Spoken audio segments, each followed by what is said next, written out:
Good morning, Year 9, and welcome to your next assembly.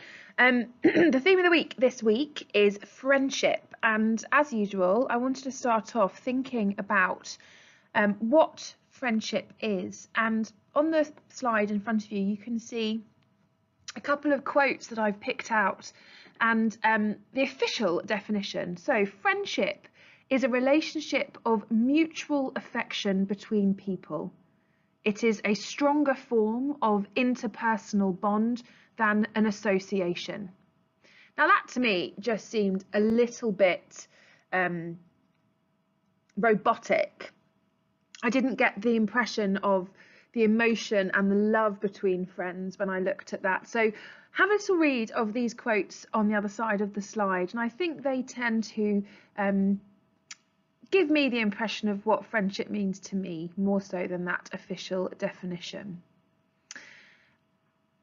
Over the course of this assembly, we're going to discuss the power of friendship. And as you can imagine, I bet you know exactly what I'm going to be talking about today in some of the texts that I'm going to be talking about today in this assembly. But we're going to think about how friendship is portrayed to us in a couple of different ways. We're going to look at a book, we're going to look at some advertising, and then we're going to start thinking a little bit about what we can do to make sure that we are being good friends in such an uncertain and such difficult times. So no surprises here, I am sure, but as soon as I saw that the theme of the week this week was friendship, the first thing I thought about was my favourite book, certainly of lockdown, but definitely one of my favourite books that I've ever purchased, The Boy, the Mole, the Fox and the Horse. And during this time of lockdown, this book has become a publishing phenomenon. It has absolutely blown up everywhere, from the sides of restaurants to the London Underground to I think it was the Comic Relief official t-shirt this year. It has truly touched the hearts and minds and lives of so many people.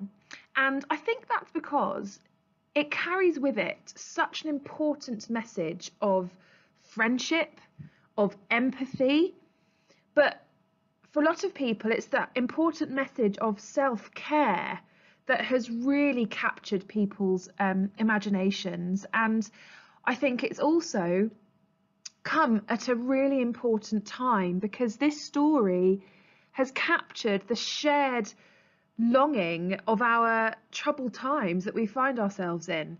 I think people during times of uncertainty and in times of when they've been quite frightened, they look for a source of care and love and reassurance, and I certainly know that I have found that in this book. And over the course of the next couple of slides, we're going to talk about how this story and how the artist Charlie Mackesy has done this, and hopefully you'll be able to get a sense of the messages just through these last couple of slides. So for those of you that don't know, this story, The Boy, the Mole, the Fox and the Horse, is very much a story of unlikely friends, and when you look at it for the first time, you just think it's a book of cartoons and it's a picture book, but it's really more than that. It's not like any other stories where they have a very linear narrative, where it goes from beginning to end. It's actually a collection of reflections and conversations between the characters, and the four characters meet one another sort of as the story progresses, and they share each other's confidence, and they share thoughts with each other, and they have discussions about things and their fears. And it really is an amazing story, and it's not aimed at any clear audience. It works well for an 8-year-old and it works well for an 80-year-old. And luckily I'm somewhere in the middle of that, and I absolutely love it. And as I mentioned previously, since lockdown has happened, this book has offered hope to hundreds and thousands of people.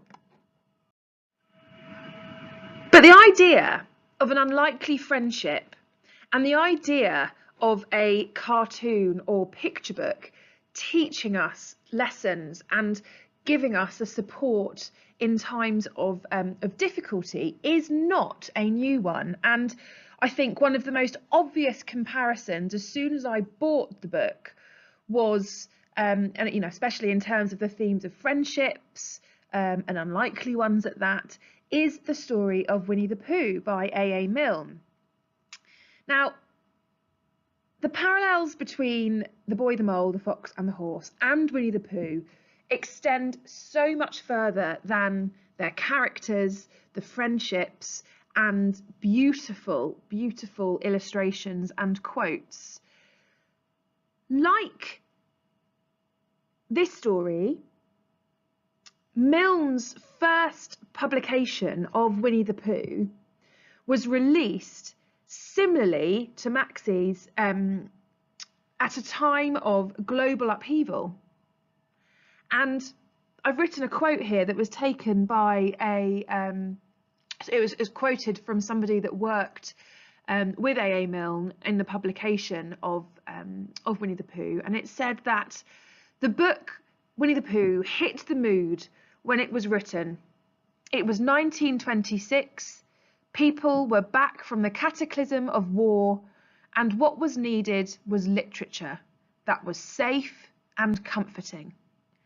Hundred Acre Wood was a very safe world, and the creatures in it were reassuring. This is what the book sold on, and it sold massively. And I think it's interesting, and I'm really grateful that I get to teach literature. And I also get to use my platform as a head of year to share these ideas with you, that I'm grateful that at times of struggles and difficulty, that we have literature like this that we can rely on. And it just goes to show, doesn't it, that the popularity of The Boy, the Mole, the Fox and the Horse, the fact that at a time when we have social media, we have technology, we have such a more variety of film and TV, computer games, that at a time of difficulty, like in 1926, people haven't necessarily turned to media and digital media. They've turned to a beautifully old-fashioned, classic book about friendship. And that just gives me such gratitude that it's been there for us during this time. And I know that it's certainly helped lots of people. So as we discussed, A.A. Milne created a safe place with safe characters that people could find safety in and reassurance in. Now, Maxie has explored even simpler notions, and ones that sadly feel increasingly scarce in our online, remote, divided lives that we find ourselves in at the moment. He explores themes of love, hope, friendship, and the courage of asking for help. And these ideas resonate so deeply, certainly with me, and I'm sure lots of other people, at a time where mental health cannot be taken for granted, and the kindness and support that we seek in our closest, nearest and dearest friends, families, seems really out of reach when we are living in such a confined, locked down world. And luckily, we are starting to see that life coming back to normality.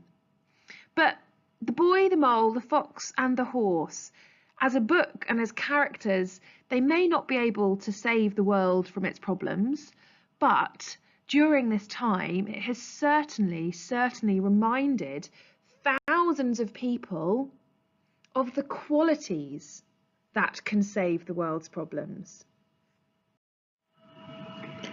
Okay, I promise you, I have not gone mad.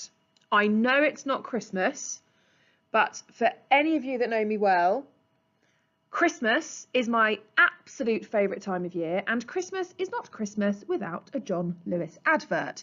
And I'm not sure whether you know this, but John Lewis adverts are famous for focusing on specific themes. And in 2017, the theme was friendship.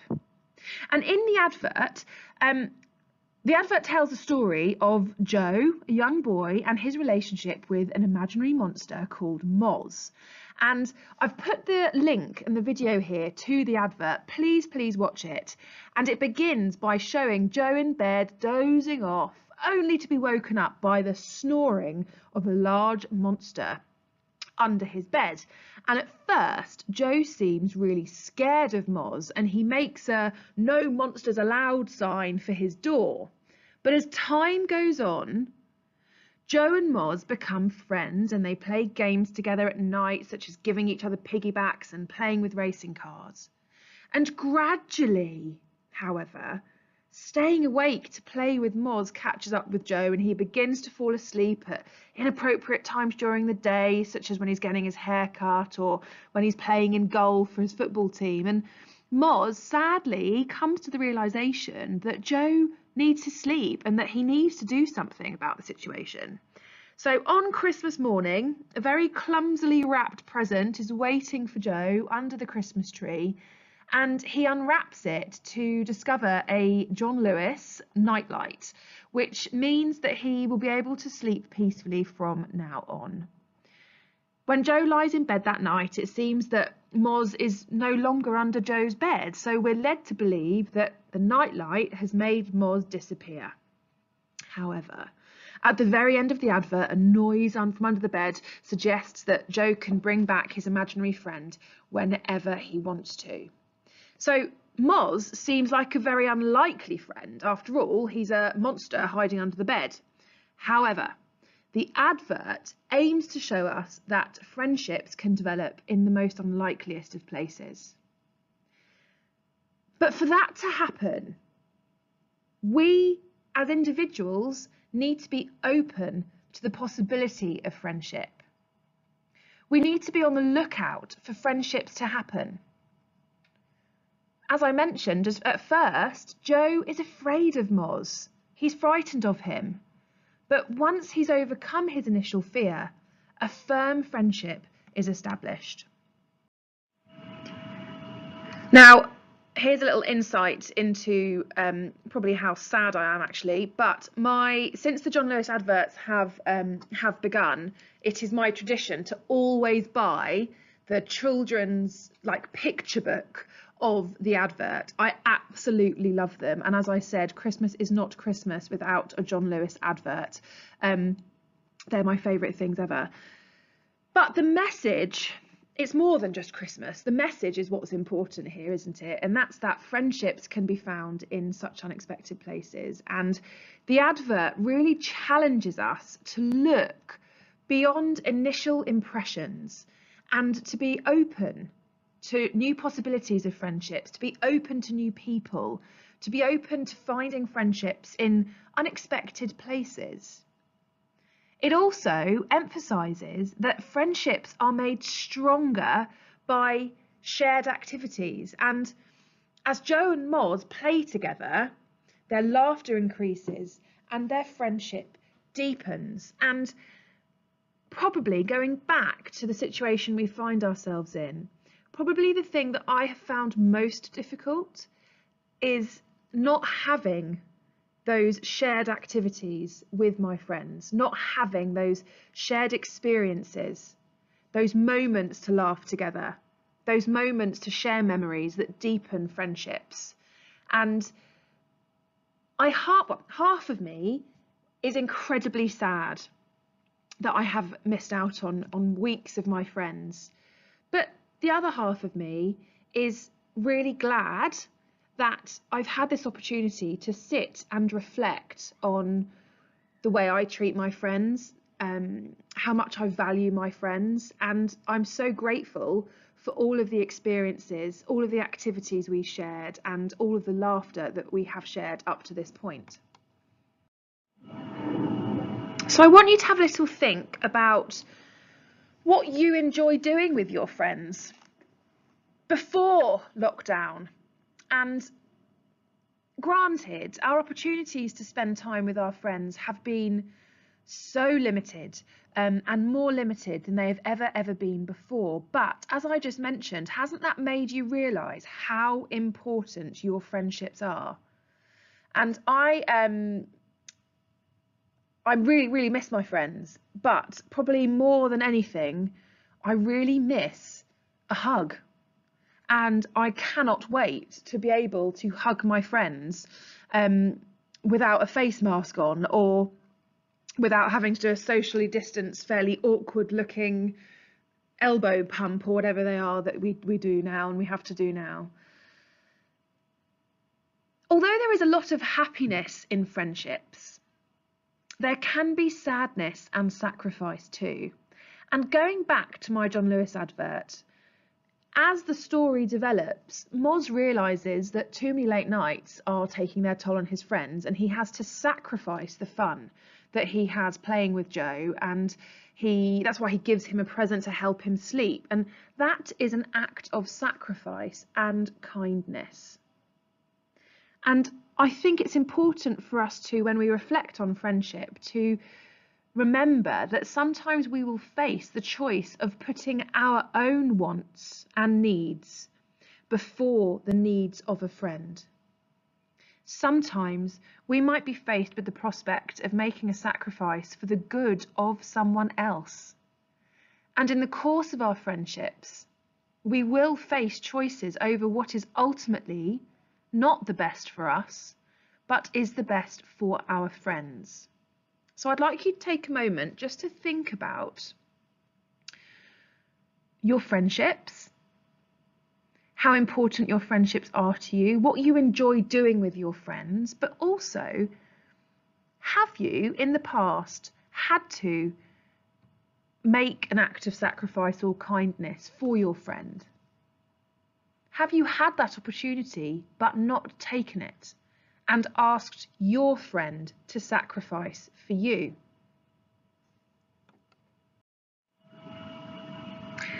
So let's take the last slide of our assembly today and take the time to reflect and think about the power of friendship. And I'd like you to consider some of these following questions. Are we good friends to other people? Do we ever put the needs of others before our own needs? Who are your friends? How do you show them that you care? Are you willing to allow other people into your friendship group? Have you ever left somebody out? What could they offer to your group of friends that you may not know you're missing?